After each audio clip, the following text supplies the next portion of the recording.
Okay. We're set? You guys are ready? Mm-hmm. Yep. Ready. Welcome back, guys. This is Living Understaffed. I'm Sarah. And I fucked that up. And I'm Erika. How did you fuck it up? Because I say we fucked it up. Welcome back. I'm Sarah. That's Erika. We're living understaffed. I don't know what I'm doing, and I don't have enough caffeine in my life. This is the for real. And this is the podcast where we don't have enough hands or hours, and when your best just isn't very good, like today. Especially. Like today, I don't even know what I'm doing. In a real understaffed sense, I actually have been awake since like 6 p.m. yesterday. I honestly don't even know what day it is right now, and I am so filled with energy drinks and chai tea latte that is this an alternate reality? Maybe. I'm not entirely sure. Why would you do that to yourself? Why wouldn't she? To be very clear, I completely I expect nothing less from you. Yeah. Well, okay, so I'm just mostly impressed and a little concerned is how I feel about that. I called in sick on Friday. I woke up and I had some severe stomach cramps, female problems, some cramps that just, that are like life-changing type of cramps. And so called in, I pretty much slept the day away. I was also babysitting for a friend. So I'm also not sleeping in my own bed, using my own pillows. It's not the same ambiance of your own bedroom. And so I just felt like ass all day, pretty much slept the day away. And then, of course, I stayed up too late Friday night. So then I sleep in a little bit Saturday, still not feeling the greatest. I go to Starbucks. I work on the podcast editing. Hello, welcome. And then I went home and I napped like the whole afternoon, which then caused me to, not sleep at night. And then I decided to pack for Hawaii at 2 a.m. because I can. And then I'm going to a military ball in Hawaii. So then, of course, I had to put on my ball gown and figure out what heels to go with said ball gown so that I can look as fabulous as possible, obviously. And so then, I turn around and I continue to read this book on my nightstand, and I was crocheting and I'm doing all this stuff, and I look at the clock. It's 5:30 in the morning. And I'm like, okay, cool. And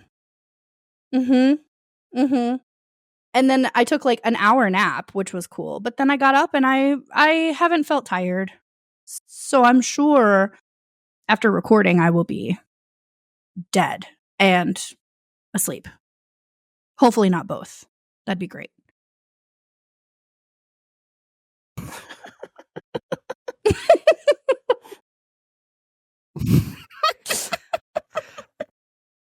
Plot twist, you're transported into the claiming of Sleeping Beauty, and that's how you wake up and you've actually been asleep so long that you're now in the past. Give me Prince Charming. Lord have mercy. There's only so many things we can wish for in our lives, and waking up as Sleeping Beauty and that retelling. Amen. Okay. Facts. Understaffed life aside for Sarah, because my life has been kind of a shit show for the last couple of weeks. Today, we have author Meg Becker / Wing Woman Oracle / one of my best friends on the entire planet. And she is an incredible human being. And I am so pumped for her to be on the show. This is kind of the first time that her and Erika are meeting. Sort of like she was on the old podcast. Meg was on the old podcast before. So like there's a lot of like overlap. Erika was actually part of the book club when we read Meg's book. So like there's quite a bit of overlap, but they're, kind of talking for the first time today. So that's also super exciting. Meg, I do today we have you on the show because we absolutely have to talk about Tasting Sin, because sweet Jesus, I got my copy from Amazon and I devoured it. So we we absolutely have to talk about Nelly and Ronan today because it's delicious, literally tasting sin. But like, you know, Delicious is the word. we will hashtag it. But, you know, first of all, tell me about you. Tell me about your work. Tell me about how you have been understaffed, just to kind of, you know, bring into the theme of the show. Girl. Okay, well, hello. I'm Meg, as she said. I have been writing spicy romance it's been, I guess, 3 years now. I started publishing about 2 years ago. But it doesn't pay the bills yet, you know, but buy my books so that it can. I work full-time in Yes. construction. I am a construction coordinator and I work with doors. So if you notice, my books will always point out the doors. That's a subconscious thing, but it happens. But I am an indie author as well. So I write and edit and market all of my own books. And I am currently getting ready for a 10-day road trip where I am going to sign books in New Orleans. And then I will be driving across the Gulf to sign books the following Saturday in Tampa. So pray for my husband or whatever, because he's going to have to deal with me for 10 days on the road while I have publishing deadlines and editing deadlines and stress for selling books. So like, pray for me or whatever, right? And yeah, I'm horrible at that question. Tell me about yourself. And I'm like, I don't know. Well, one thing that I do very much appreciate about you working in construction is that it's very heavily a male industry. And so Erika and I have talked, I don't know how many times, about versions of micro-feminism and all that jazz. So Erika, for you and for our audience that doesn't know, they call me sweetheart. I call them toots. Oh, I love that. It is just like, it's disgusting that it is 2024 and this is still what women have to deal with. Mm-hmm. Yeah, I usually get a man when I call in here and I said, well, you've got me today, toots. Do you want help or not? And then one time a guy told me that he thought his day was going better than mine because I was too quiet. And I said, I'm too quiet. And he said, your voice is too soft. You're going to put me to sleep. Sing for me, sweetheart. Sing soft kitty. And I said, excuse me, can I fucking help you? Like what? So I do deal with that a lot. I do not deal with it from my coworkers, though. I should give them credit for that. I work with great dudes. This is all external customers. That's good then. One thing, especially since Erika and I have really like boosted our basically our voice out there a little bit more about microfeminism and like how men kind of like create this atmosphere that women are supposed to conform. That's not the life that we live. We don't fucking conform. One of my favorite things to say to men now, especially at work with the military, is, you know, you should really smile more.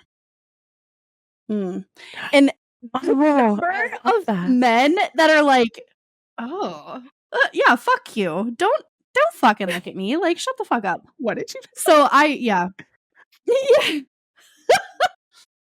I'm so pleased with you. I love that. I had one of our, and I can't really, I kind of work with him, but in a totally different section. It's hard to explain. But he came in, and I'm very, working with the military and being married to a military guy for so long, I treat everyone like a human being. And so first names are very prevalent. I'm very stubborn about using first names because first and fucking foremost, you are a human being. And like, I'm very stubborn about this. And so there are some military men who come in and they're like, don't call me that. I'm Major so-and-so. Understood that you have that level of respect, but your name is Lewis. Thank you. So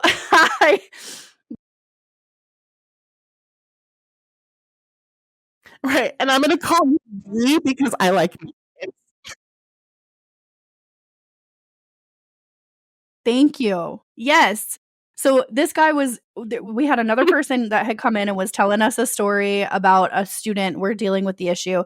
He was kind of like waiting in the sidelines, waiting to have a conversation with us. So he walks in and he goes, "Hey, I don't know if you remember me." And I looked at him and I was like, "Hi, Lewis. How are you? What can I do for you today?" And he goes, and the man's like 6'4", and he's like, he just stops and like looks around. He's like, "How do you know my name?" And I'm like, "We've literally worked with you for 2 years, dude. 2 years. Of course I know your name." And he was so It's literally on your email address. flabbergasted that I was like, do you never get treated like a human? Like, how does that work?" So it is very prevalent in the military community as well, because I want to punch some people in the face on a regular basis. Most people. I am going to throw out this story too, and I will probably cut it from the episode. But Erika, you know about the guy Joe at work who was like 60-year-old dude, boomer. Like, he expects everything to be done for him because he doesn't know how to. This man, when we talk about micro-feminism, okay, this man is very much the man to walk into my office and be like, "Hey, can you do this for me?" And I will be like, "No, I cannot. I am not your secretary. Have a good day." And he gets all kinds of like, oh God, because I'm supposed to be the customer service person. No, sir. If you need an email sent, that's why you have a fucking computer and an email address. That's how that works. So a week ago, he comes into the office and he hands me this like really nice pair of scissors, right? Like industrial type, like really sharp shit. "Hey, can you give this to Amanda?" And I was like, "No." And he's like, "Well, why?" And I kid you not, that little like, "Oh, why?" Like that's his voice. And I said, "Because you have 2 legs and her office is right fucking there. Go put it in her office." "Well, she's not here." "We keep her office unlocked during the day. Go put it in her office." "Well, I have to go to class." "I'm not your secretary." So then the next day he comes in and he's very much the guy who like vents about work on a regular basis. We all do that. And so he comes into my office and he's venting about whatever it is that is afflicting him. And that day it happened to be our color printer isn't currently color printing because of the cyan ink. You got to order it specifically from whatever fucking contractor it is. The ink didn't get delivered to our office. So like our building is 3202.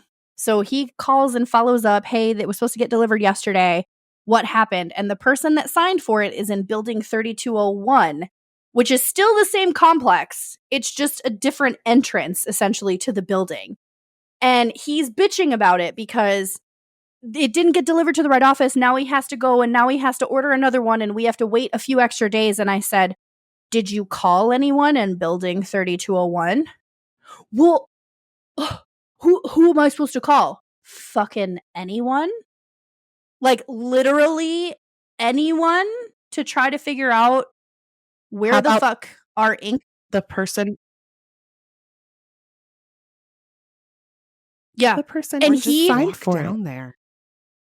Well, okay. To be fair, the person who signed for it was Misco, which is the name of the building. It's not an actual fucking person. So fairness, understood. But when I suggested this, because I also have very little patience for him, He literally was like, oh, Sarah, I just, whatever. And he literally stomped out of my office. 60-year-old man. He had some big Nobody. hair. Thank you. I know you listened to that. I'm sure you watched the short of me because I used to do that all the time to one coworker. It's my and favorite. when I worked at that particular place, it was fucking all of them. And I'm like,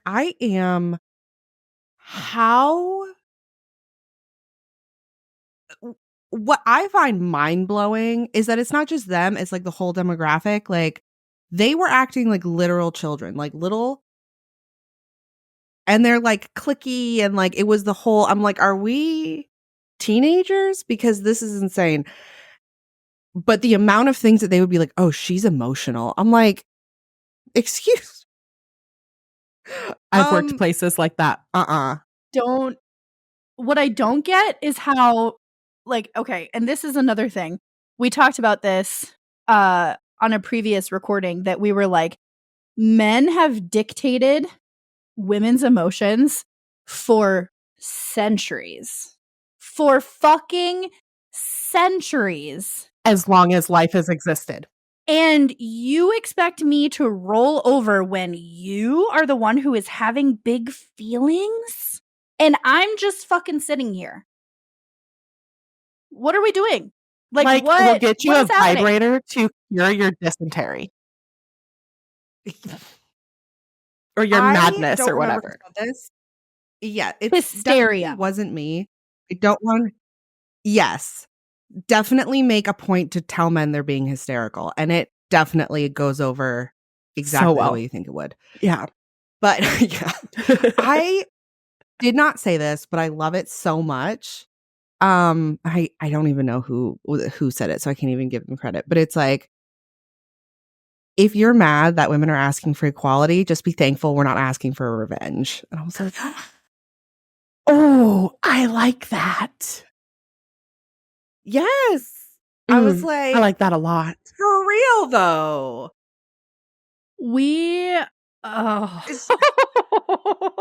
Especially just like in our, like, I've been in a professional, like, administrative setting for like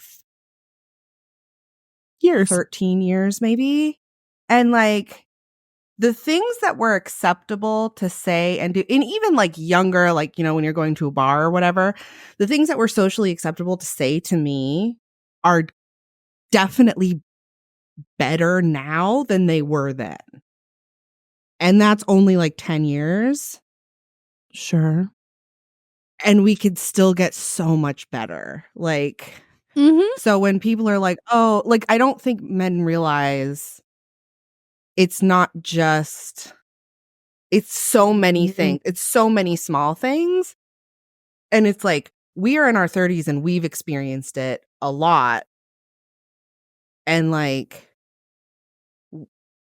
this is the age of like, well, you can have a job and you can have your own bank account and you can have all like legally we're finally on the same page. If you look at it on paper without any of the social context, women can do the same things as men, except it's fucking not still. It's definitely not, even with like medical care. So like I went through a bunch of like medical care a couple of years ago that they would say, did you discuss this with your husband every time we had to make a change to one of my medications or anything? Because it was fertility care. So they were like, he has an opinion on it. And I'm like, I'm married to a man who says whatever you want, babe. But the fact that they said, did you discuss this with your husband almost every single time? Or is he going to be there? Was borderline appalling. And not borderline. I mean, like full past the border into appalling. It was. Yes. I also went through fertility stuff in Missouri and it was horrible. Also, don't know if you dealt with this, but I dealt with this all the time where they were like, have you tried just losing weight? Oh my God, I literally left a doctor because she was like, well, how much weight have you lost? And I was like, you literally just told me that I have severe hormonal disbalance and ovarian failure. And you're asking me how much weight I lost? My girl. Yes. And it's always it's like just lose weight. I'm like, okay. Oh, that fixes me. If I had known. Thank you. I appreciate. Got it. I'll just lose some weight now. Perfect. Right. Thank you so much. That'll save me thousands of dollars. I appreciate it, Doc. Yes. Or the amount of like. Sorry, I could rant about this for so long. On the opposite end of that spectrum, also fertility issues. I've lost over 100 pounds. Guess what? Still can't have kids. Like, are you fucking kidding me right now? So it's not always like I feel like the three of us could sit on this fucking hill and die here and be fine with it. We'll have our iced coffee and just be fucking sitting here relishing in it because this is so important, but it's not talked about enough. Oh. And we'll also have snacks. Whole milk, by the way. And snacks, because if we're going to bitch on this hill, we're going to do so fat and happy. Thank you. Yes. Oh my God. Son of a... And even like also, so like we have fertility stuff. I have fertility stuff and my husband does too, except nobody asks why my husband is. I don't know if people did this to you, Meg, but I definitely had a couple people when I was working at the 43rd. They would be like not a lot of people knew about it, but the people, like there was one woman who did, and she was like, "Oh, have you tried the keto diet?" And I was like, "I don't think that's going to help Nolan's sperm count." And she was like, yeah, like it's fucking taboo to talk about the male reproductive organs. It's fucking obscene though. It's like it's the woman's problems. It's the fact that her cervix is doing X, Y, and Z. Or Erika, what was it that men just thought that the cervix just floated around the body and that was the fucking problem? That's what causes hysteria. It just floats around your body. That's what causes problems. Unfucking real. And it just the amount of men who not just men, but women too, the amount of people in our current human population that are like, "Oh, what's wrong with the female?" Bitch, maybe it's the man. Like maybe it's his fucking sperm count. Maybe he's fucking shooting blanks. Oh. I mean, do you want me to tell you what's wrong with me? Because I'll start at the top of the list. I work way too much. I stay up too late. I probably didn't drink enough water yesterday, and I definitely 100% shouldn't have spent all that money on Amazon I spent last week. And I know I didn't need to binge watch that show about the Mormon wives, but I don't need to keep going because I already know what's wrong with me, sir. Yes. It was all what was it? The tampon study that they did where they tested 40. I think it was 40 in that. I could be misquoting. It could have been 14. I don't actually remember. Either way, too high of a number of brands. They tested their tampons and every single one of them had lead or arsenic in them. And different kinds of metal in them. Yeah. I was like, no way. There's a reason I never used tampons. Partially because I didn't ever need them. Thanks, hormones. But like, no, I wasn't putting that shit in my body. I did not trust it. And scented tampons, I'm pretty sure those only exist so that we can buy the wrong ones and have to go back to the store again. Yeah, a man invented that. Facts. A man 100%. 100%. Who wants? Ew, disgusting. I don't know a single woman who likes scented tampons. Not a single one has been like, yeah, that's right. Get me the spring fling flavor, please. Like, no, thank you. Yes. Yes. I want my vagina to smell like Gain. Fresh laundry. Yeah.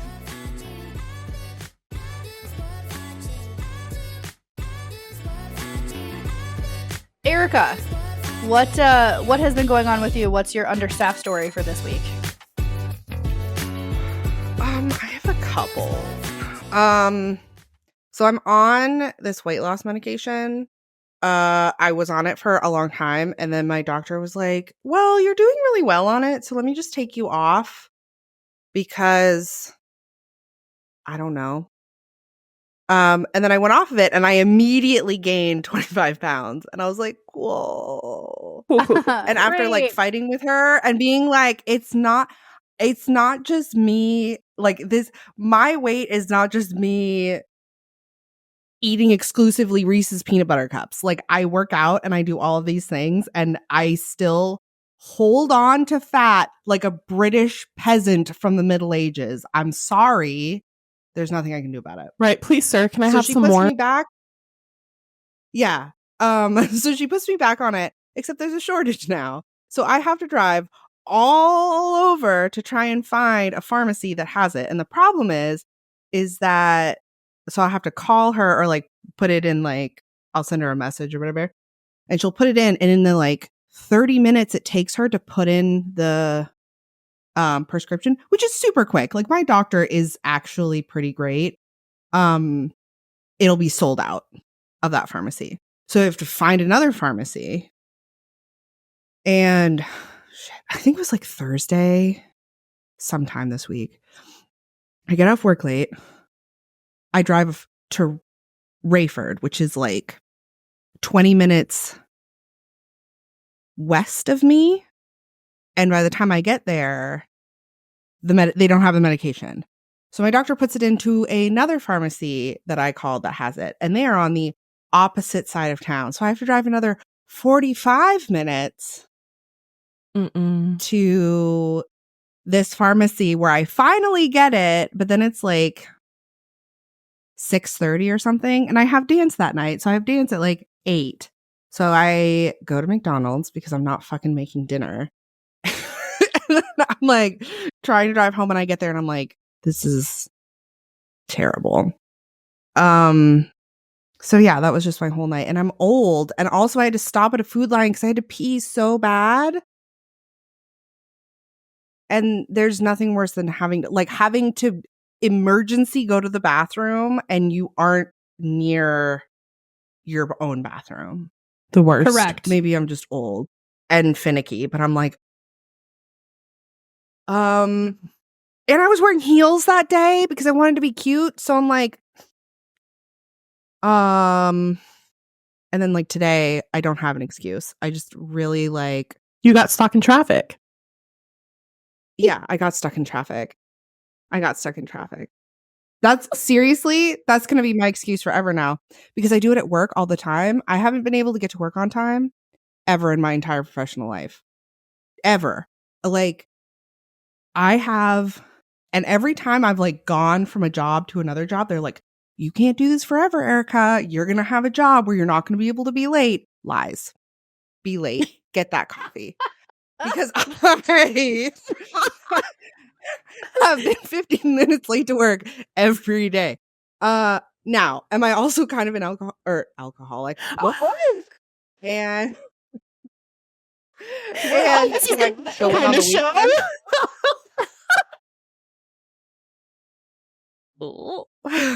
weekend. So I go in on the weekends and I never take a lunch. So there's also that, which is not healthy. But you know what?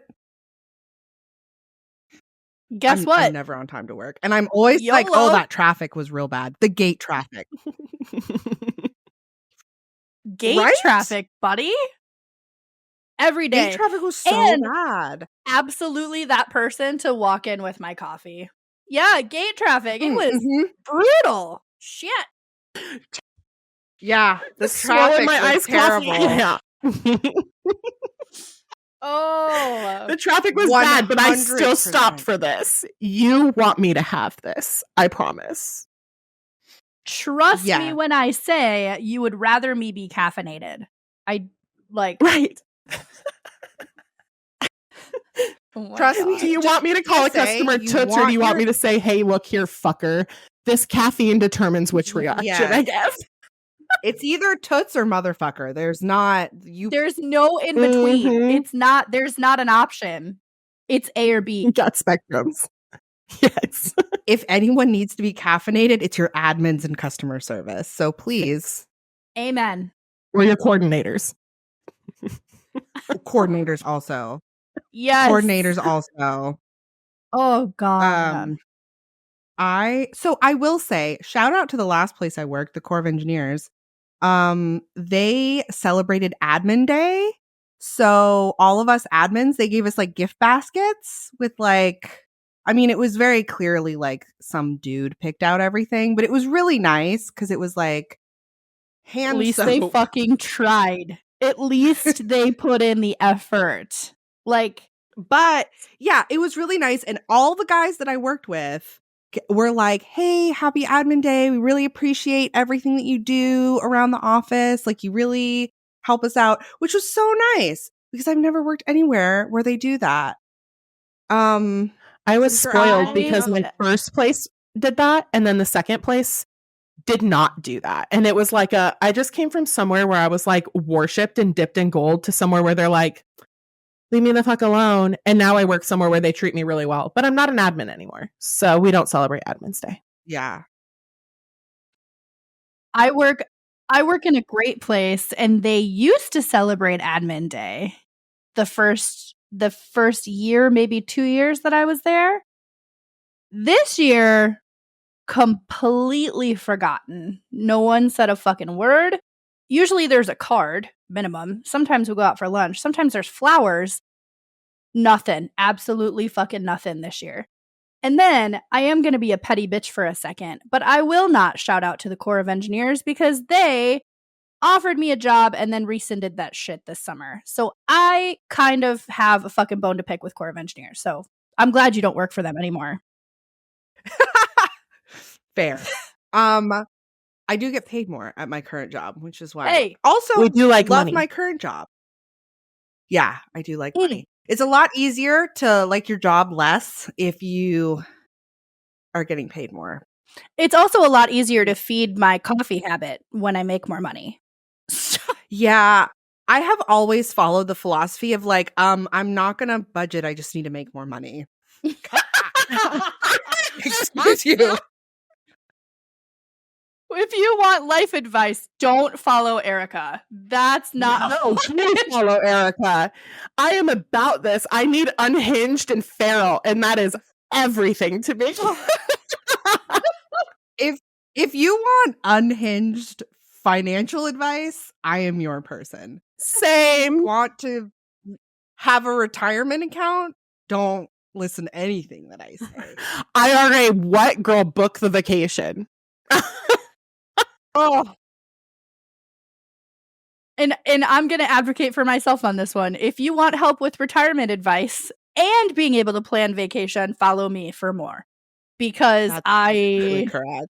That's fair. I cannot. I can't.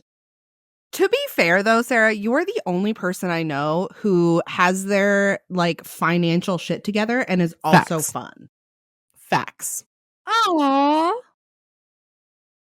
I mean, I won't say that though, because I do have some friends who have their shit together and are still fun, and I wish I could be like them more.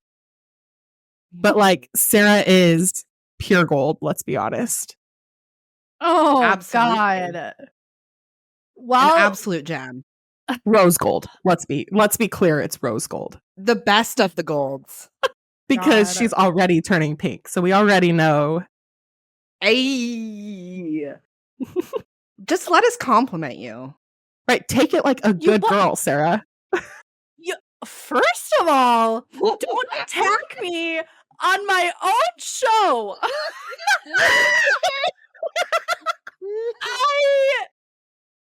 Look at this. Me with compliments and praise. But how to make Sarah really uncomfortable. Just give her a compliment and make eye contact at the same time. Facts. Oh. I hate you both. This is no longer Sarah. No. I do want to do a quick shout out to our friend Sam. So Sam is a longtime follower. I've actually known her since the first time that I lived in Missouri. And then we magically were together in Germany for about 2 years overlapping, which was great. Our friendship really like blossomed there. And then coming back to the States, we stayed in touch. I mean, you guys know, like, I have friends all over the place. I stay in touch with people a lot, like, So Sam she was a follower of Bird in the Hand podcast. And so now she's a follower of Living Understaffed. And we talked on the phone this morning. It's been a minute since we've had a chance to catch up. And we probably talked for like 2 hours, just like her word vomit, my word vomit. Hey, we have things that we have to catch up on. And you're right. I don't do well with compliments. But Sam sat there and raved on Living Understaffed because she's like, literally everything you guys talk about the understaffed portion, about putting too much on her plate, about not being able to take a compliment, about having an iced coffee addiction and being a workaholic and still wanting to do all. She was like, I literally relate to every single thing. Whenever I see something on TikTok, I watch a couple of videos and then I'm like, fuck, now I have to set aside time to watch the whole episode on YouTube because I love you, because I can't not watch the whole thing because I relate to every single thing. And she like ranted. I couldn't say anything. She ranted for like probably a solid 3.5, 4 straight minutes of how much she loves the podcast. And I was like getting ready to record. I'm like putting on makeup stuff and she's on speakerphone and I'm just like, I don't know what to do with my hands. Like, thank you.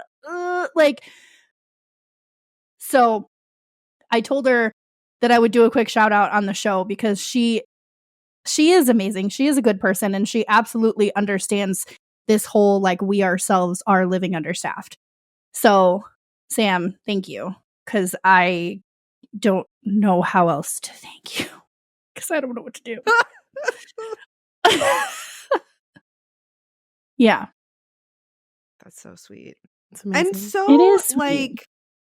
like gratifying because first of all, Sarah and I have been friends for a while and we've always had this in common where we both invest too much of ourselves in our jobs and all like just always being understaffed and all of that stuff. And like knowing that most of the women in our lives also feel this way. And then it's very gratifying to have so many people that are like, I relate to this so hard. Like, this is my life. And also we're fucking hilarious. So and humble too. 100, like, yeah, who needs to be humble in 2024? Not a single fucking person, because also I don't have time for that shit. It is that humility. No, thank you. Meg. Yes, ma'am. You have been writing. Well, first of all, ew. Yes, ma'am. Don't do that. You and I have known each other for about 3 years, and 3 years, Not a little even. over 3 years. 2.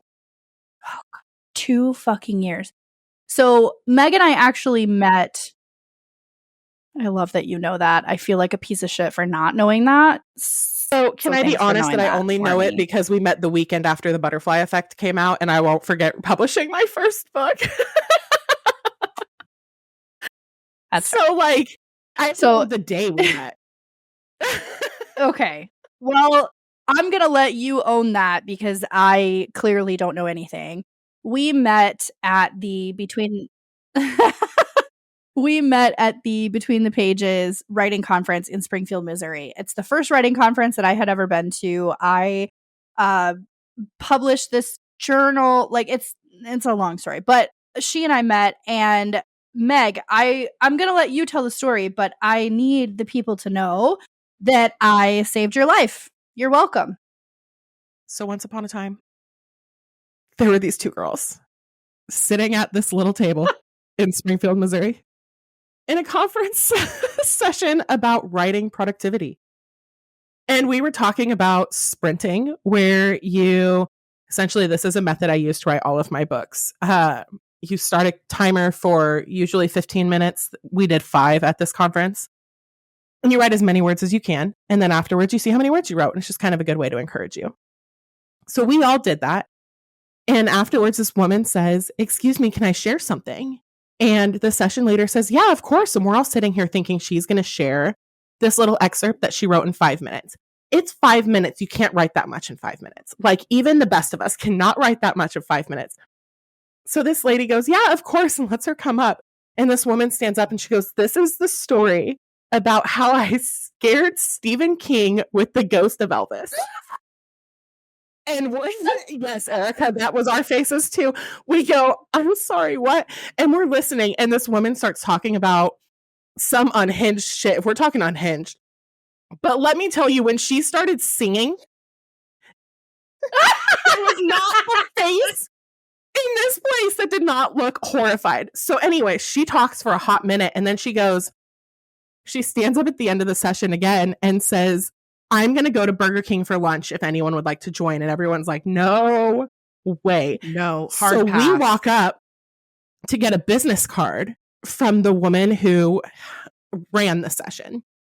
And I turn around and this crazy woman grabs my arm, like grips my arm, like I should have run. She grabs my arm and she goes, are you going to go get lunch with me? And something you should know about me is I struggle to say no to people because my entire life, I was always just that person who said, yes, I overcommitted. I overcommit to everything all the time. I'm a people pleaser. I do a horrible job at saying no. And this angel with blonde hair walks up next to me and recognizes in my face that I'm about to say yes to this psycho woman. And she grabs my other arm and she goes, nope, we already have plans, and grabs me and pulls me away. And we get out of that little room and I go, thanks for that. And Sarah goes, yeah, no problem. And we go our separate ways. But that night we sit down at dinner together and we are the rambunctious rowdy table. And Sarah and I cannot stop laughing. And we have mostly been friends since. We kept in touch a little bit. And then September rolls around and it's Labor Day weekend. And Sarah goes, hey, I just need to get away for a weekend. Can I just come to Kansas City and hang out? And I was like, yeah, sure. And she goes, okay, like, what up? So she comes over and Dean's like, you met this girl once? And I was like, yeah. And he's like, you just told her she could stay here for 3 days? And I'm like, yeah. And we've been attached at the hip since. It has been 2 years. And people are like, so you guys have been friends since like what, elementary school, middle school? Are you guys sisters? And we're like, no, we met like 2 years ago. No, it has been a thing. She did save my life. We're just soulmates. I did go to Burger King. That's right. And I ate it in my car. I went through the drive-thru and I ate it in my car. And I went back in and I walk in with the Burger King cup and I walk in and sit down in a session and I see Sarah just eye my Burger King cup like, bitch. Hold on. I just saved your life. Like, what the fuck? Yeah. Oh, yeah. This lady. And Meg, I will have to look. I think that I still have the voice recording of when this lady started to sing in the session. I'll put it in the podcast. Erika, this lady was like sing along. It was wild. This the name and why let me know. Stephen, you lied when you said you love me, and I had no cause to doubt you. And I'd rather go on hearing your lies than to go on living without you. Now the chapter is there, and I'm standing here with emptiness all around. And if you don't come back with me, Stephen, they can bring the curtain down. Is your heart filled with blood? Can you come back again? Tell me, Stephen, are you lonesome tonight? There. Thank you very much. That's a film. A second look reveals a plot. The vine of gossip drunk on power. Rattle and tattle within the hour.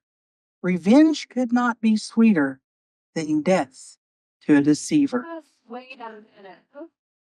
Oh, she was talking about conspiracy. She was talking about how her husband was murdered, how he was kidnapped by the government, that there was this whole thing. And you could, like, the room collectively was just horrified, like trying to figure out what the hell was going on. Witnessing somebody's mental breakdown.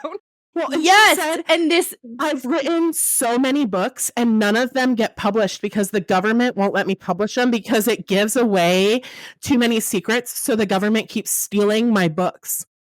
And we're like, the government is stealing your books? Lady, there's no way in hell there's actually an FBI agent out there watching your computer going, this little lady in Springfield, Missouri, who's definitely in her late 70s and gearing towards hospice, is going to be actually a threat to the country. There's absolutely no way. No. So she was insane. Not to mention the session leader, okay, the whole room was collectively horrified. The session leader was trying to figure out, because the session leader also, so she like hesitantly gave her the mic to speak into, and then she was trying to figure out, because the lady like took the mic. She was like, give me this shit. You gave me a platform. I'm going to stand on it. And so she's trying. Her hands on the podium. She did. She did. So then she's like trying to get the mic back and trying to reel this lady in because she is ranting. Like she is on a roll. And so she's trying to like make it happen. At least. And so also the worst part is that once she finally got the mic back and kind of like reeled in everyone's horror, because it was what there's no words. I don't even know what just came out of my mouth. There's no words to explain what it was. It just happened. Then the session leader, and to our good selling authors club, I love you. I miss you guys very, very much. The session leader then goes on to say, none of you will be bestsellers. No one in this room. She said that at the panel when the entire conference. I know, at the end. The end. So she goes on to say, to tell everyone in the conference that none of you will be bestsellers. There might be one or two of you that is a good seller. Yeah. None of you in here will ever be a bestseller. A couple of you may be good sellers at best. And our friend Keely goes, let the door hit you on the way out, bitch. Rude. Like, how? Not your friend, the lady. Why? What's like, the point of saying that? And okay, on a realistic level, I appreciate it to a certain point because she's being pragmatic and she's being open. But if you are trying to sell tickets to an event and you are trying to motivate people to publish that book, to send in your writing, to send it to editor, like if you're trying to motivate people to write their books and give them that like sense of self that, yes, I can do this, that's not the fucking way to do it. Like that right there is the epitome of, hey, you should probably not be on a fucking podium on a microphone telling people that they're never going to make it. Who are you? And I think part of it came down to what she should have said, and what she more likely probably meant was, not all of you in here will be a bestseller, because we had just talked about how 1 in 5 self-published authors won't sell one copy, meaning they sell 0 copies, meaning their mother, their best friend, their spouse, nobody bought a single copy. 1 in 5 published authors will do that. That is 20% of self-published authors will never sell a book. And so she was kind of trying to probably make it realistic. You're not going to write a book and become an instant bestseller. It's going to take a lot of work. It's going to take a lot of pushing. It's going to take a lot of putting yourself out there and getting rejection and getting some shitty reviews and not catching traction. And you're going to write a lot of books before you probably hit bestseller. But what she said is, none of you will ever be a bestseller. What she should have said is, not everyone will be a bestseller, but do your best, babe. Like, what? Right. And then loop in the fact that she is one of the conference executives or administrators. She's one of the people who puts this whole thing together. So if you want to sell tickets to next year's show, to next year's conference, why wouldn't you be like, oh, some of you won't become a bestseller. It's possible, but this is why we put these conferences together. This is why we have guest speakers. This is why we have editors and publishers coming to these conferences to give you. This is why we have best-selling authors to give you these sessions to help motivate you, to help give you the resources you need. No, she didn't say any of that. She was just like, yep, you all suck. You might become okay and mediocre, but it's never going to happen. Mm-hmm. What? Right. She's like, you'll be good sellers at best. And like, thank you. I do think I have reached good seller status, bitch. But you know what? Next stop is bestseller. And when I hit bestseller, I'm going to send her a little note. I'd have to remember her name because she wasn't that impactful, but you need to put that. If you say anything to her, you need to just write an open letter and at the end just say, I don't remember your name because it wasn't that impactful. Yes. So that's PSA, perfect. I'm This also is a petty bitch. So it's fine. This also leads us into, Meg, please tell the people, listeners, Tasting Sin, because oh my God, you have to go buy it and you have to go read it for yourself. I devoured it in a day and a half. Done and done. yeah. No, same. I love hearing that. Like, I read, Sarah can attest to this. Normally, I am not a contemporary romance person. I have been lately. And she's like, oh, Meg's going to be on and I'm going to read this book. And I'm like, great. Because I read your other book before and I liked it. So I'm like, okay, great. I'm going to read it. And it's like, I read the back and I was like, excuse me, his name is Ronan. What am I supposed to do with that? And I read it so quickly. I read this book so quickly. It was so good. I was texting Sarah some commentary. Yeah. Anyway, there are some scenes that I was like, So I have to say, so when I started writing, I'm going to back up just a tiny bit on this. When I started writing, I've written my whole life and I kind of took a break after college, and around the pandemic, you know, so many of us had issues, but I had a lot of my life kind of fall apart really fast. I lost one of my best friends, and then 3 weeks later, we were in a lockdown. And 2 months after that, I was diagnosed with the infertility issues. And it just kind of spiraled, and I was in this horrible funk. And my best friend and I were reading a lot of smutty romance. And she said, why don't you write one? Like, you could totally write this. And I said, I don't know. And she said, just do it. So that year I wrote one, and it is now published. It's called Don't Fall. But I wrote it and I set it aside, and I was like, I don't know that I'll ever do anything with this. It was fun. And I ended up writing The Butterfly Effect. And as I was writing The Butterfly Effect, they ate in this little pizza shop called Anthony's that was in Chicago, and it's a chain. And William Carlyle, the male main character in The Butterfly Effect, makes a comment about how he's friends with the family that owns it. And that was it.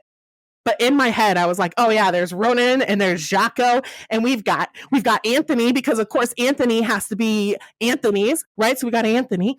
And so I'm sitting here, and in the back of my head, this is spinning. And I start plotting this book in January of 2021 or 2022.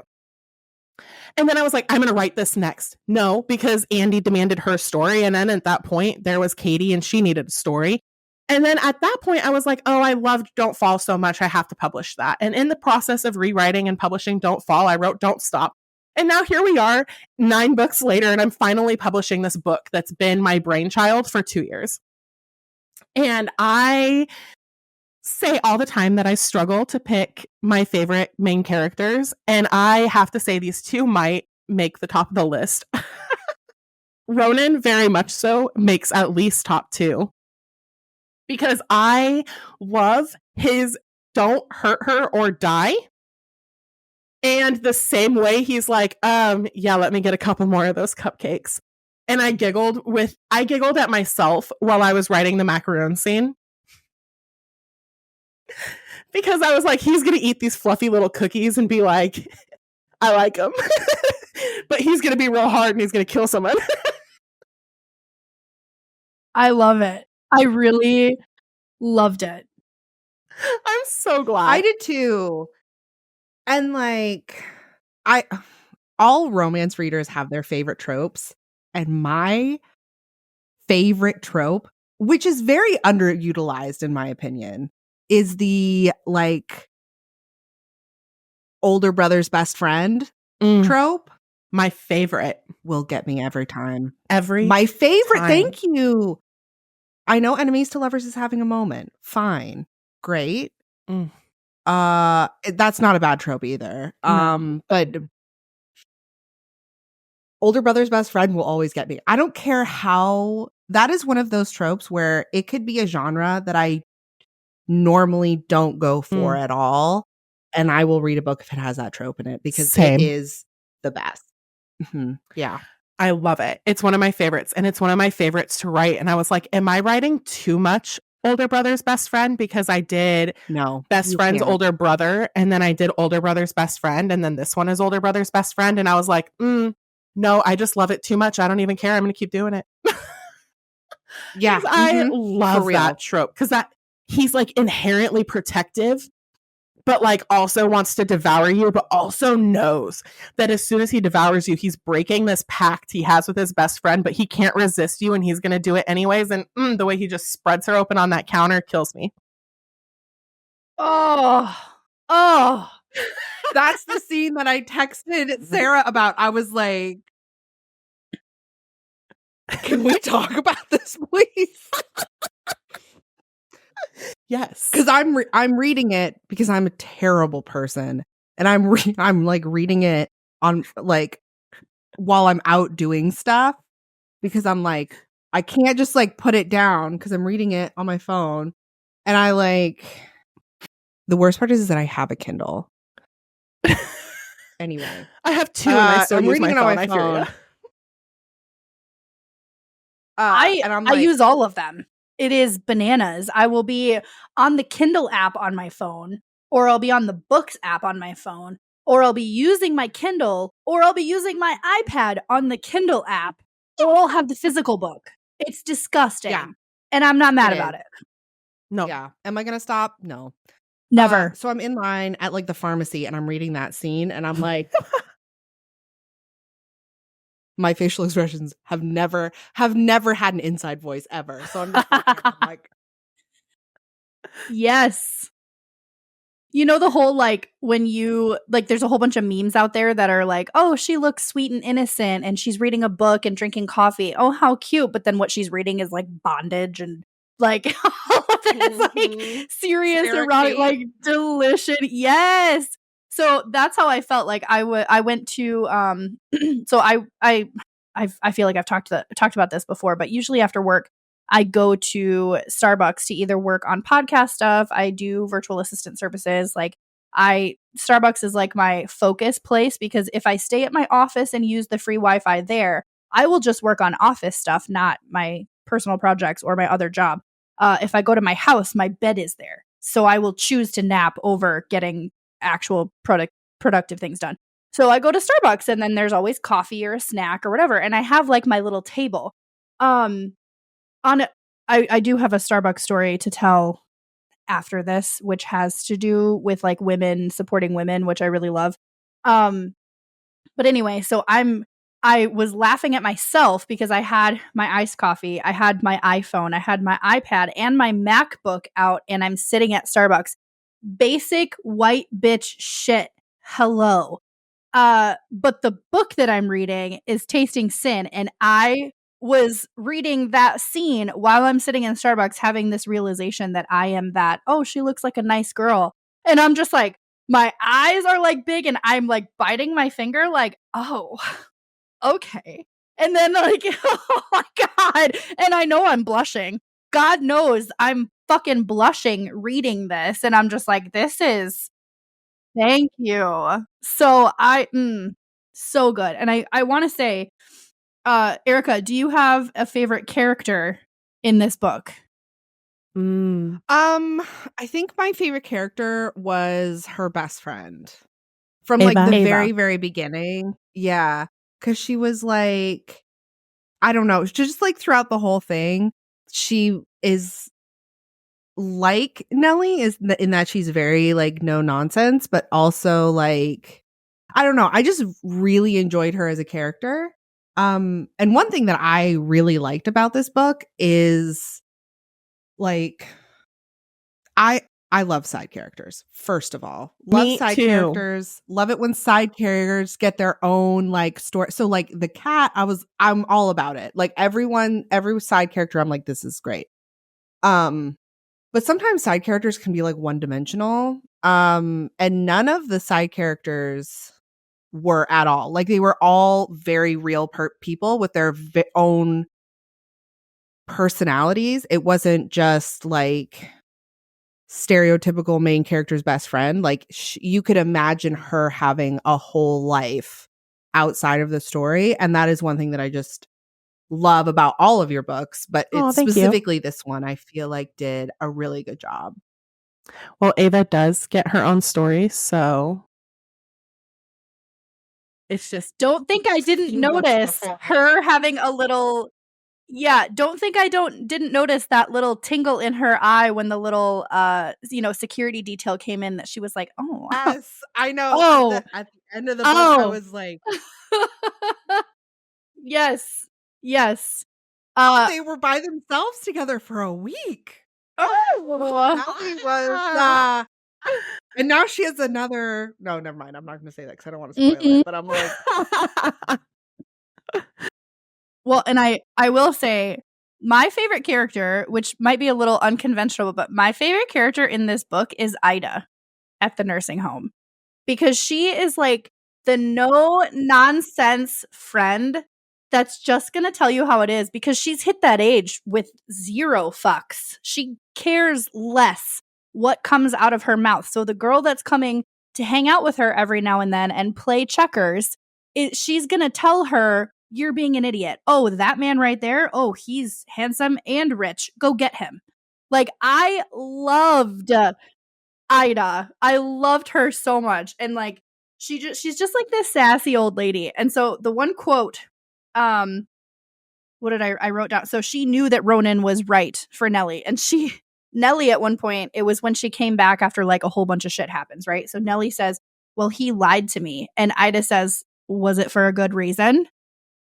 And I immediately, because not everybody asks that question, right? Like, "Oh, he lied to you? I'll die on that hill. He should have never lied to you. How dare you?" But then the flip side of that is like, "Oh, was there a good reason?" Shit. So Ida, hands down, my favorite character. I also have a favorite. I have a favorite quote that I want to read because it's. There's so many, but this one really got me, where you kind of got like a little bit of goosebumps, and then my heart like melted in the same moment, because yes, Ronan is like this strong, tough, delicious man that runs a business that, may or may not be a part of a bigger organization. And like, there's like the family feud, and there's all these beautiful things. And so for a man who's like in that strong sense of himself and his masculinity, who's also kind of breaking down some of those walls because of this woman, Ronan says, "I needed you to understand." Nellie says, "Understand what?" And he says, "That this is who I am and you're a part of me now." Oh, are you fucking kidding me? Like, I got goosebumps reading that, and I was like, well, that's it. I'm invested. This is my entire, thank you so much. This is my personality now. Yes. So wherever there is a Ronan out there for me, like, I'm fucking waiting, buddy. Jesus. There's Ronan one scene, Moretti. the scar scene. Ooh, the scar. Yes. That scene is going to haunt my dreams in the best way. You are welcome. That was another scene where I was reading it and I was like, oh.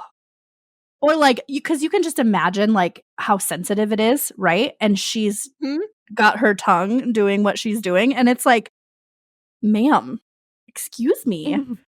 Yes. Yes.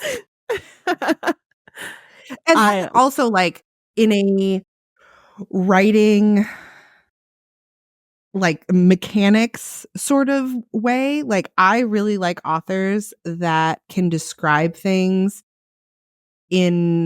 or like books that I really enjoy reading are always authors that can explain things in ways where you know exactly what is going on in the scene or how the character feels or like what a character looks like but only using a few words.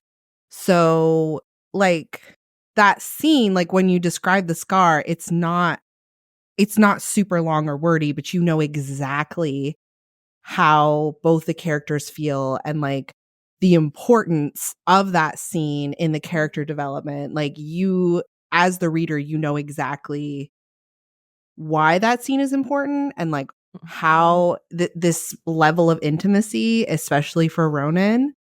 And it's just, it like, because sometimes if it gets really where I get lost in it, I'm like, I don't care about any of this. Sitting But there I'm just trying to figure out where their leg really is. Impressed. Yes. Oh, the amount of times I'm like, I can't read this anymore. I can't. The logistics alone. I do want to tie in. Call out to Morning Glory Milking Farm because the logistics. Anyway.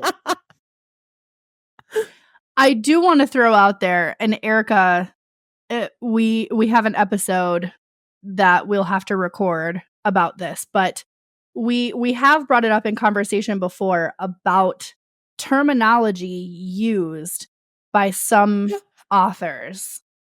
And I know Meg and I just talked about this because we posted a reel, I don't know, a few days ago.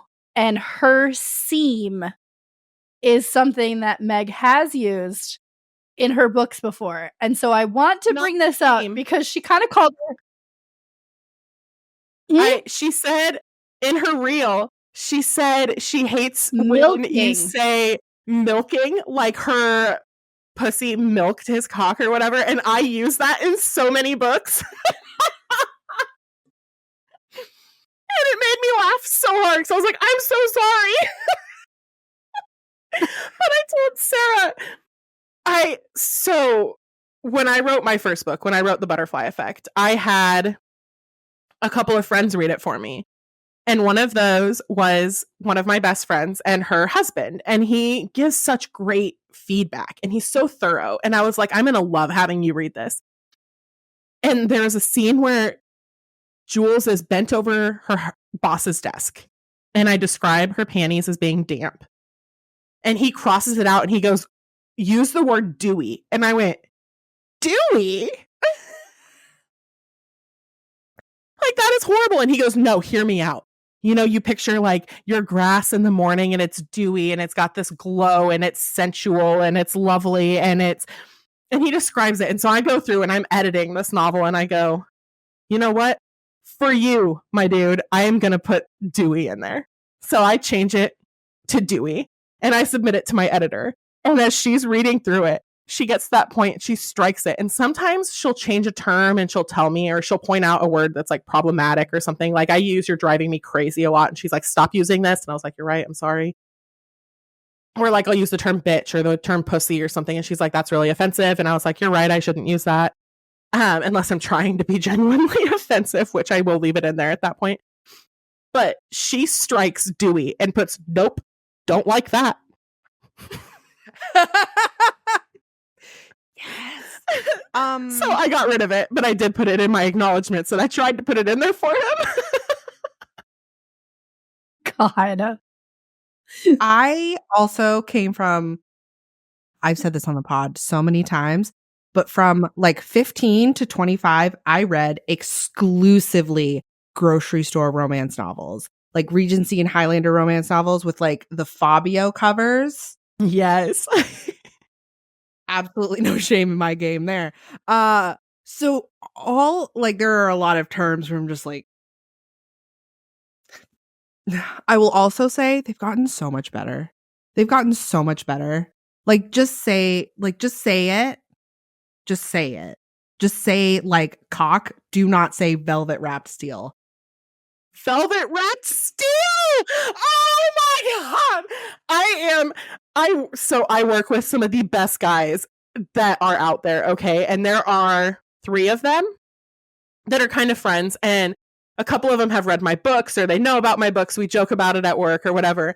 And every time they hear something funny, they come up and they go, okay, you have to say this in your next book. And so he's like, you talk about your throbbing members. And I was like, throbbing member? That is so cringy. I can't do that. But sometimes I'm like, I'm going to throw that in there just for you. Because when you read that, you're going to go, velvet wrapped steel. That's disgusting, but I love it at the same time because I put that there for you. There have been a lot of books. I don't remember the authors. But yes, there's one author where like at least once every book it's in there. Throbbing Member is also one that I've read a lot that I didn't put in there and I should have. But especially I not as much anymore just because of the amount of books that I want to read. But before Book Talk was a thing, you're like, you're in a used bookstore and you're like, oh wow, I really like this book. Better every single time I find the author, I'll just buy it and read it. Mm-hmm. So you notice like authors, especially ones like Nora Roberts that have like 500 published books, like you see, like they use the same terms. So yeah, there are a few of those. I mean, still like Sheath. Ugh. Yeah. I think I used that one too. Yeah. But about it.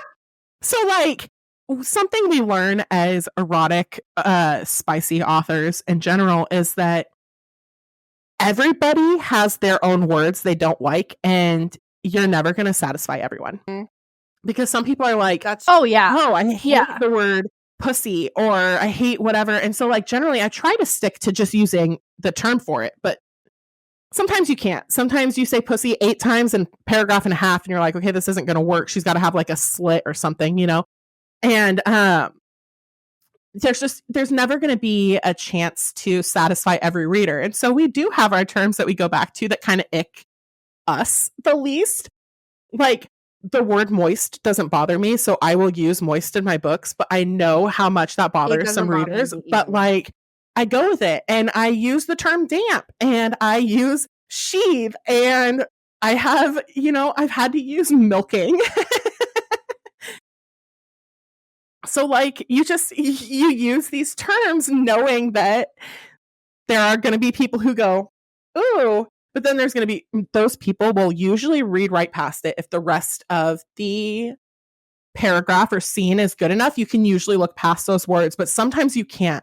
Like there's an author I read, and I'm not going to put their name out there because I don't shame authors that way. But she uses tight entrance for butthole. And I'm like, I can't do that. And then somebody else used backhole. And I was like, backhole? Girl, I can't do that. And that will ruin a scene and take me out of it so fast. And so I still read this Straight author, to but jail. every time I read that, I'm like, ooh, I don't like that. And keep going. For the most part, I'll just keep going unless it's incredibly egregious. There are some that I just...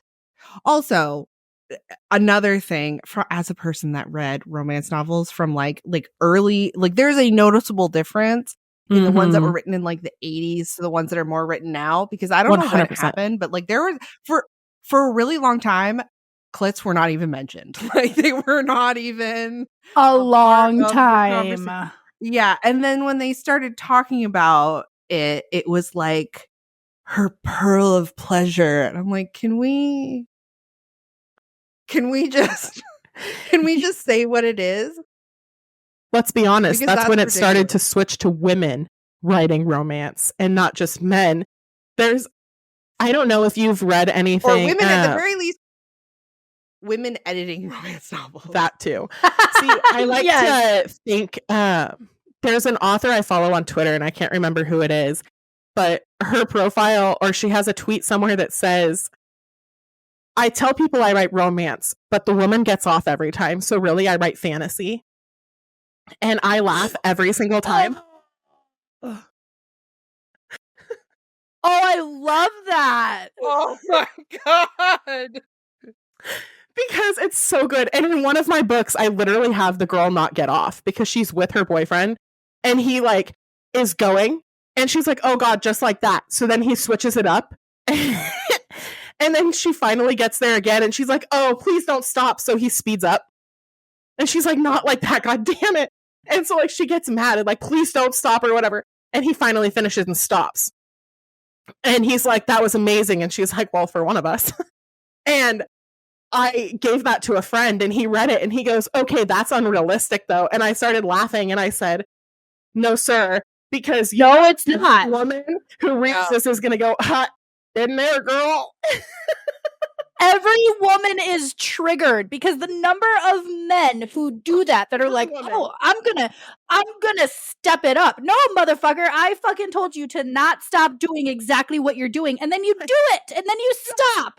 Oh, and he goes, and it's like, no, I said just like that. Damn it. Is that I feel like now I'm just talking out of my ass. I'm just assuming that this is how it goes. Men all are vaguely aware that at least one woman has faked it with them. I don't think they can pinpoint the exact times, and I don't think they know how often it happens. No, that they care. There are some. I'm gonna be slightly kind to the male population. There are some who are like, listen, don't fake it with me. I need you to tell me the things that you want. Okay, I appreciate that. That is different, but it's still the majority of the female population has. And maybe I'm speaking too openly, but the majority of the female population probably has had to fake it once, if not twice, if not multiple times in their lives, just to get him the fuck out. Like, well, I mean, it's 100% in this chat, and that's a pretty good source of information. So, yeah, when I was younger, for sure, I used to do it all the time because I'm like, can you just be done? And then I'll just like, this is not good. Like, so buddy, this is sad. Also, like, I am a firm believer that like, just because I don't come doesn't mean I didn't have a good time. So like, that's not necessarily the, like, it's not a race to the finish line, you know? It's like, you have to do all of these things and feel all of these other ways, or it's just not, like, my thing too is that we talked about this on a previous recording, is that depending on like the life shift that you're in, right? Depending on the emotions that you're currently going through, depending on the hormones that you're currently experiencing, depending on the things that are going on at work or personally, or things that are, you know, outside influences like bills or stress or, you know, whatever.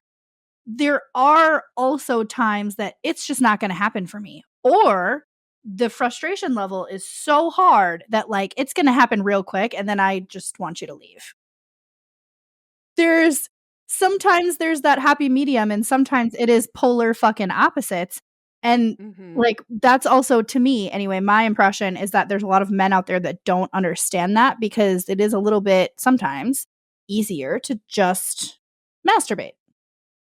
Yeah. Sorry. Yeah. Not sorry. My toys get me there almost every time. I'm not going to say every time because those bitches don't get charged regularly, and your girl has factual. God.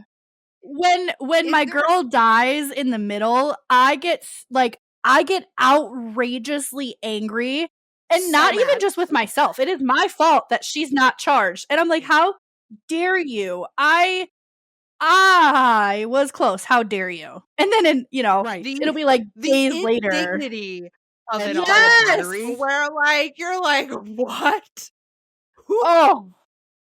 Who the fuck do you think you are? Yeah. I can't. What do you even get mad at? Like, you get enraged, and I'm like, God, I just want to yell at someone, but who do I yell at? Because it's only my dumbass who didn't plug it in. Well, I'm not yelling at myself. It's not gonna happen. Nope. I'm yelling at a silicone toy with a battery in it. Like, why would you do this to me? Caveat, a dead battery, if we're being A honest. dead battery.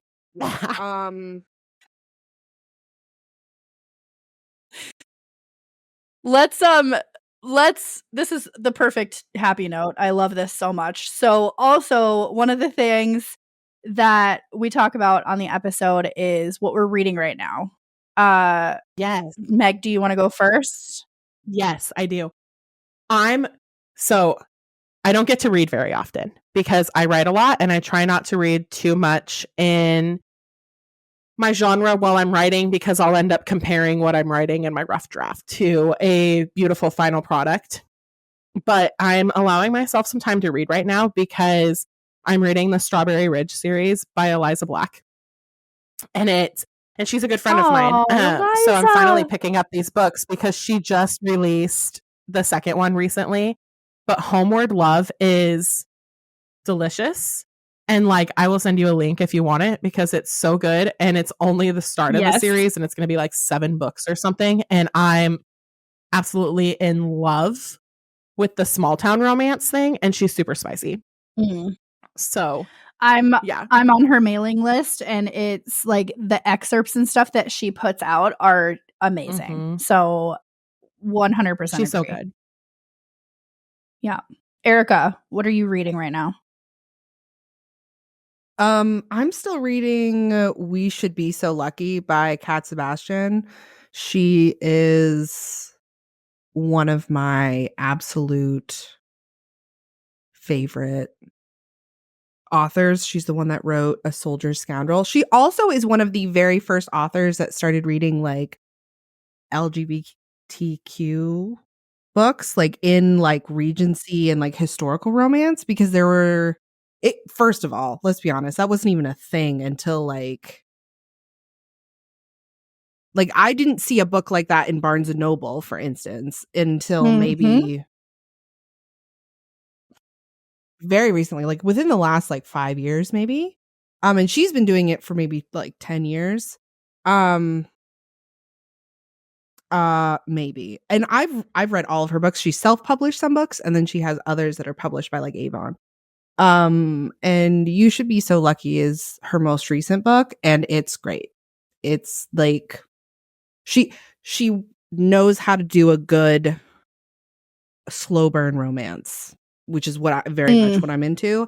Like if you don't want any spice until page like 250, that's her for you. I admittedly am a masochist and I will stay up too late because I'm like waiting to get to that point. Yes. Yes. One more chapter. Yes. But yeah, they're so good. They're so good.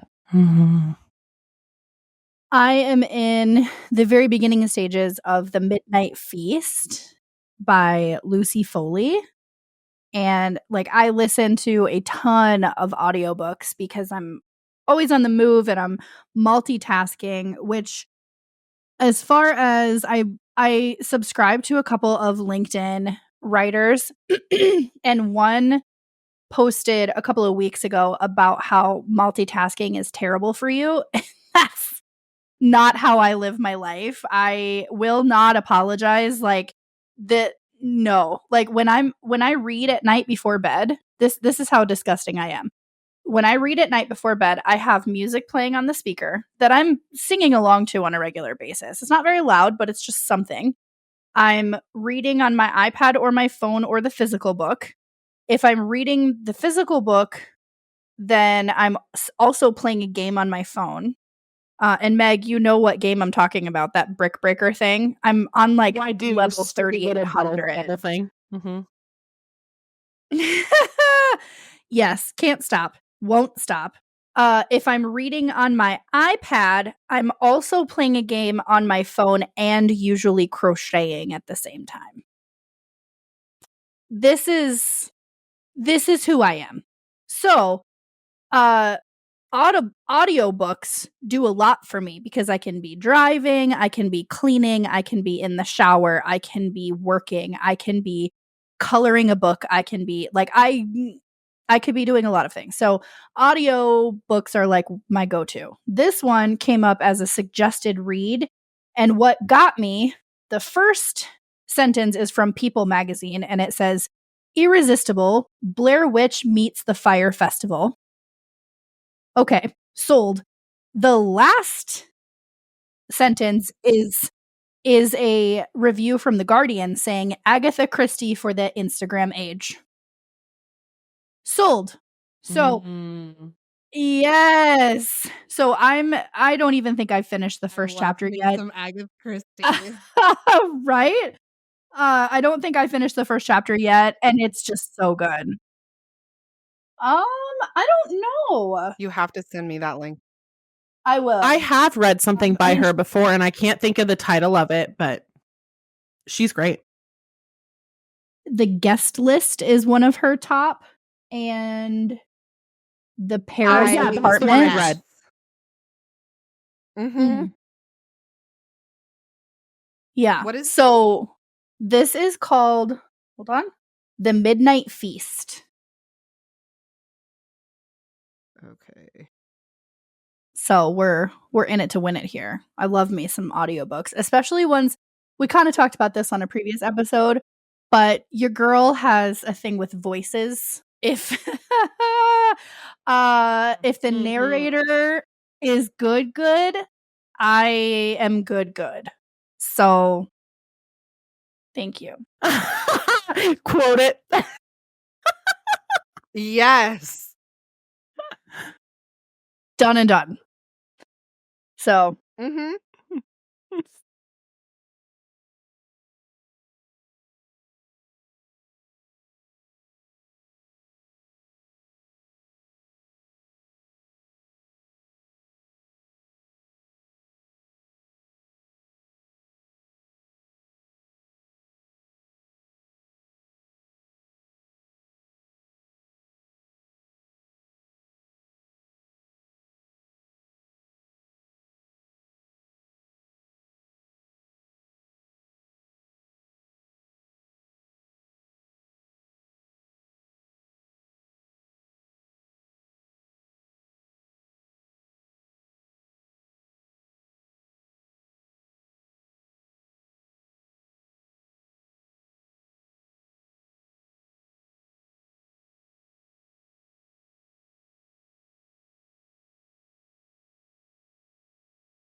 well, guys, this is the end of this particular episode. I will say I I do need to remember to put in the show notes that there are spoiler alerts for Tasting Sin. So I'll make sure if you've made it this far, too late. Like there you're welcome. You have lots of details on this book now.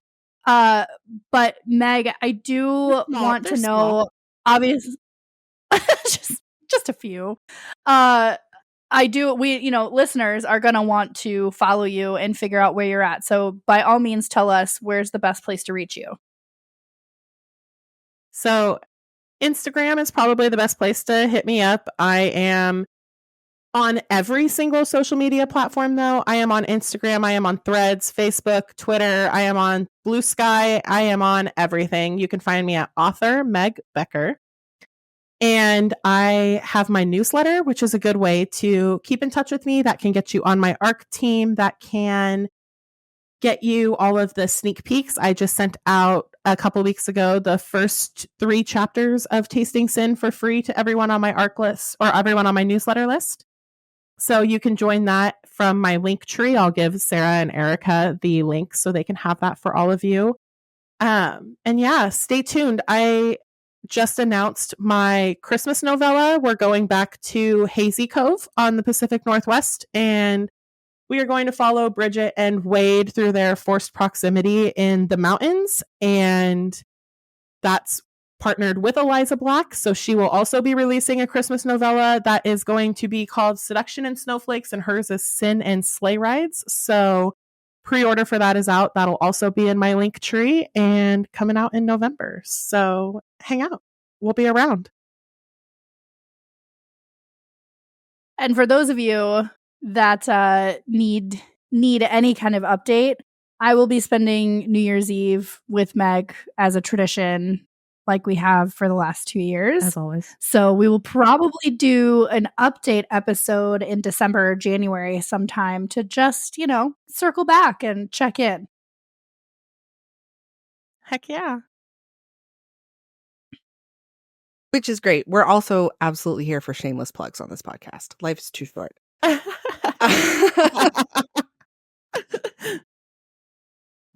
That's it for us, guys. You can find us also on most social medias like Twitter and Instagram and TikTok and all of that stuff. So please follow us. If you have any suggestions for episodes, please let us know. If you have any song recommendations or book recommendations, send them to us. We will be eternally grateful. And once again, guys, if you can leave one of those happy reviews, just, click on that episode or click on the show on whatever platform it is that you use. And any kind of review would be great. After all, indie podcast, we do our own marketing, we do our own editing, we do our own producing, and it's all, paid out of pocket by yours truly, by Erika. We love you guys. We want to be here. We want to have a platform to stand on, and we can't grow unless there's, some of reviews and some of those that hit subscribe button. So please do that. Share with your friends. Do what you got to do, because we'll be here regardless.